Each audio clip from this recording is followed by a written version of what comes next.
Hello guys. I hope आप सब अच्छे होंगे। तो गाइस आज बात करेंगे नोक सेंसर पे। नोक सेंसर की वर्किंग के बारे में बात करेंगे और इसकी लोकेशन की बात करेंगे। और नोक सेंसर ये किस चीज़ से बना हुआ होता है, इसके अंदर क्या लगा हुआ होता है, और जिस तरह से इंजन के नोक्स डिटेक्ट करता है, और इंजन के अंदर नोक्स किस तरह से बनते हैं, किस किस कारण से नोकिंग बनती है। तो आज मैं उनके बारे में भी आपको समझाऊंगा।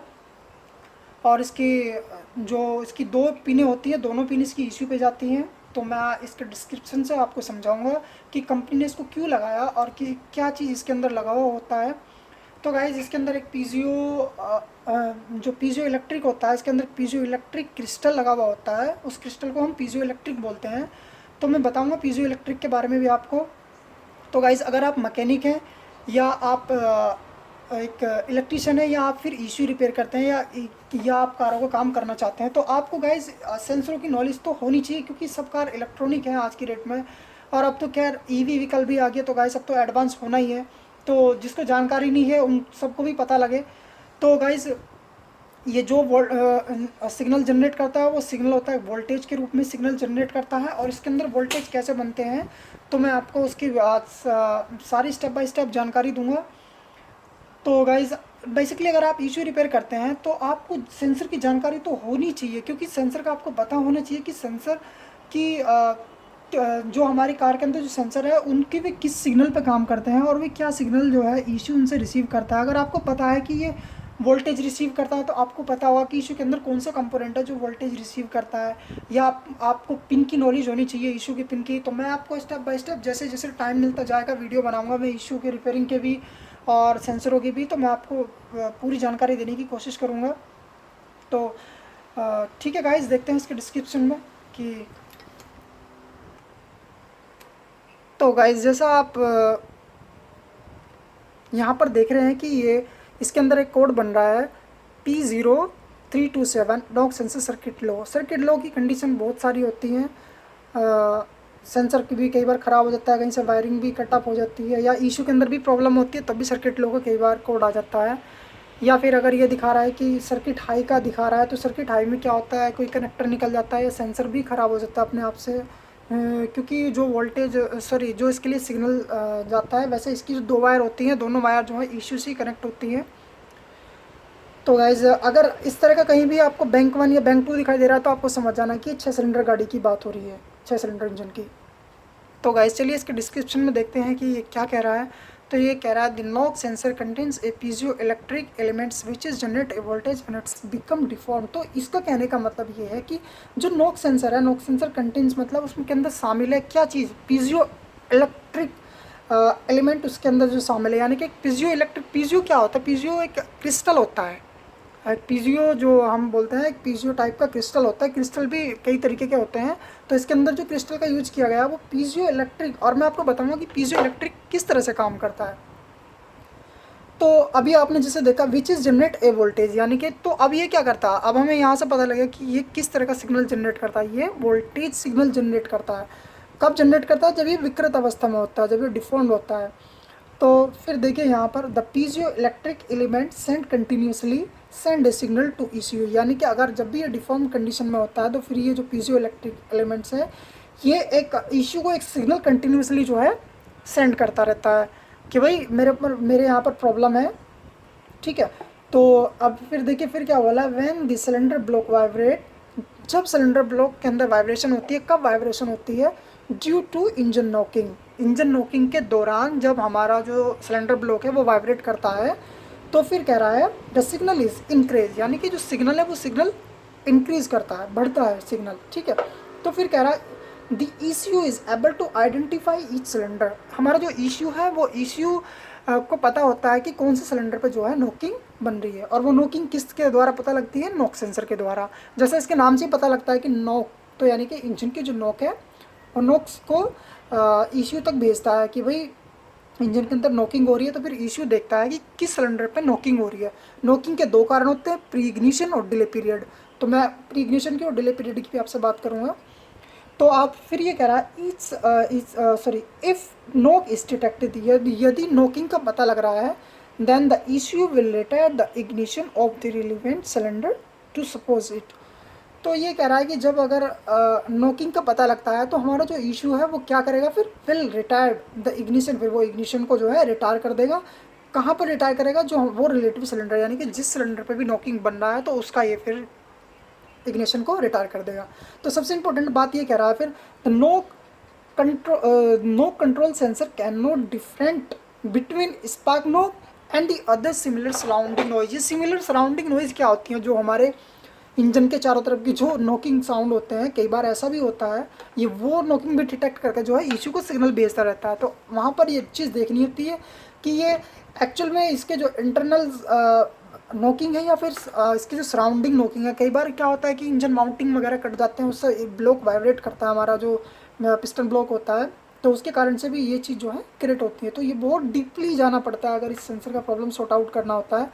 और कई दफ़ा तो इसके ख़राब होने की कंडीशन ये होती है कि जब कार हमारी ओवरहीट होती है तो इस पर प्लास्टिक का जो प्लास्टिक का बना हुआ होता है ये ऊपर से, तो वो प्लास्टिक पिघल जाती है, उसकी मेल्ट हो जाती है, या फिर ये इंटरनल इसके सर्किट में प्रॉब्लम आ जाती है, जो हमारा पीजो इलेक्ट्रिक है इसके अंदर प्रॉब्लम आ जाती है। तो ठीक है गाइस, अब बात करेंगे फिर इसकी जो सिग्नल की पिनों की। इसके जो हमारे बैंक 1 और बैंक 2 की बात चल रही है, लेकिन हम अगर 4 सिलेंडर खा रहे हैं तो फिर 2 ही पिन मिलेंगी, जिसपे एक इनपुट होगा सेंसर का और एक ग्राउंड होगा।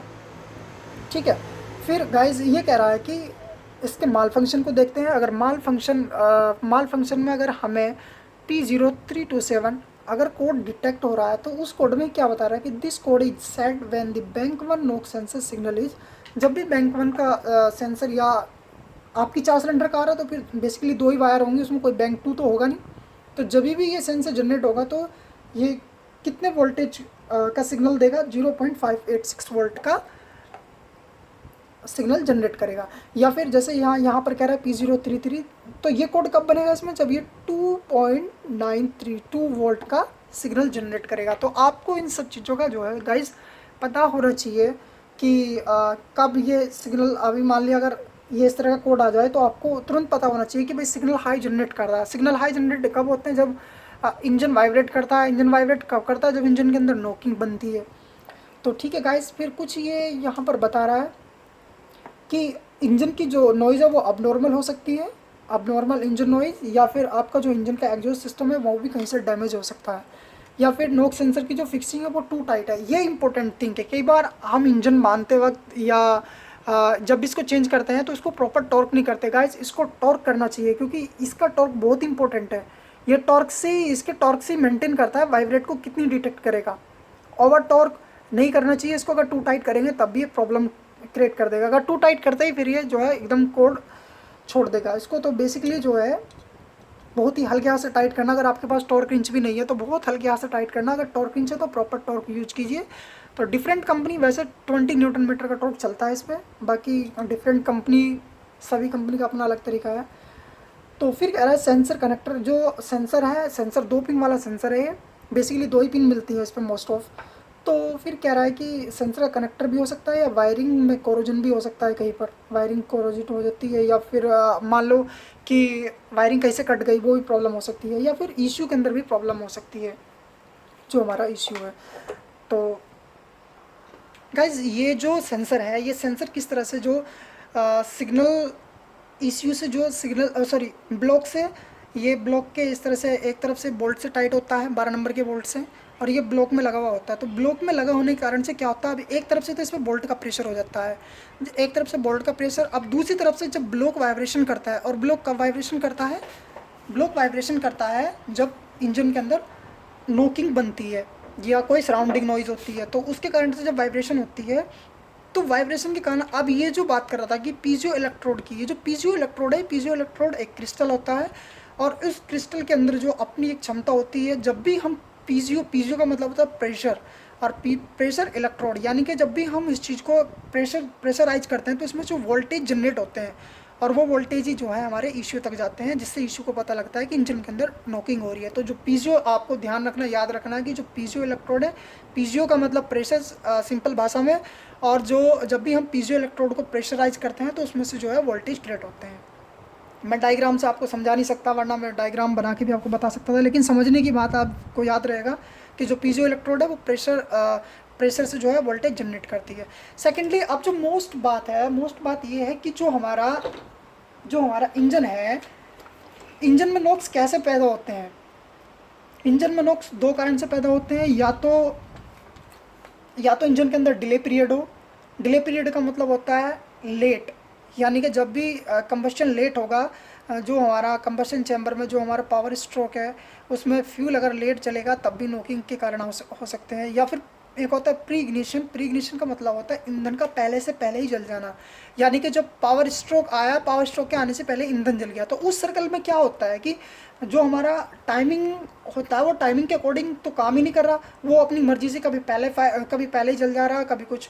तो डिले पीरियड के तो बहुत सारे कारण नहीं है, डिले पीरियड के तो कुछ इश्यू के फंक्शन के कारण होते हैं, लेकिन जो प्रीग्निशन होता है, प्रीग्निशन के कारण हो सकते हैं कि इश्यू के सिग्नल में कोई प्रॉब्लम हो सकती है, या फिर एग्जॉस्ट सेंसर ऑटो सेंसर होता है, और या फिर आपका मैप सेंसर होता है, या फिर इंजन ओवर हीट हो रहा हो। इंजन के जो कंबशन चैम्बर है, कंबशन चैम्बर का टेम्परेचर जब हाई हो जाएगा तो जो फ्यूल का स्प्रे होगा वो स्प्रे जो है पावर से यानी कि स्पार्क से पहले जल जाएगा। तो ये सब कारण होते हैं। तो okay, thank you guys, I hope आपको समझ आया होगा सेंसर की नॉलेज, और ये नॉलेज होना भी बहुत ज़रूरी है। तो ओके गाइज़, अगर आप इस तरह की और आगे वीडियो चाहते हैं तो गाइज़ आप मेरे चैनल को सब्सक्राइब कर सकते हैं। और गाइज़ आपके सपोर्ट के लिए बहुत बहुत दिल से धन्यवाद। और गाइज़ मैं इशू की रिपेयरिंग की और सेंसर की आपको जानकारी देते रहूँगा, जिस तरह से जैसे मुझे टाइम मिलेगा मैं आपके लिए बहुत अच्छे कंटेंट पे वीडियो बनाऊँगा। आप मुझे कमेंट करें कि आपको वीडियो कैसा लगा, और मुझे कमेंट करके बताएं कि सेंसर की जिस सेंसर की भी आप जानकारी चाहते हैं, मैं उस सेंसर पे आपको जो क्लियरली बिल्कुल डीपली और हिंदी भाषा में आपको बिल्कुल समझाऊंगा। Is not any English, all only on in Hindi. So guys मैं कोशिश करता हूँ कि जितने भी स्ट्रगल कर रहे हैं, जो भी बंदे सीख रहे हैं, उन सबको भी थोड़ी हेल्प मिले। तो बस यही है guys. So okay, thank you guys. और गाइज़ वीडियो को लाइक ज़रूर करें, अगर वीडियो पसंद आए तो वीडियो को ज़रूर लाइक करें। तो ओके, थैंक यू गाइज़, मिलते हैं नेक्स्ट टॉपिक पे, नेक्स्ट वीडियो में। मुझे कमेंट करें वीडियो कैसा लगा। और गाइज़ सेकंड बात कि कमेंट तो करें, और कमेंट ये करें कि आपको किस चीज़ पे नेक्स्ट वीडियो चाहिए। हालांकि नेक्स्ट मेरा कंटेंट है इश्यू रिपेयरिंग पे, तो मैं उसकी जो है तैयारी में लग रहा हूँ। जैसे ही मुझे टाइम मिलेगा मैं वैसे ही वीडियो अपलोड करने की कोशिश करूँगा। तो ओके, थैंक यू गाइज़, मिलते हैं नेक्स्ट टॉपिक पे और नेक्स्ट वीडियो में। I hope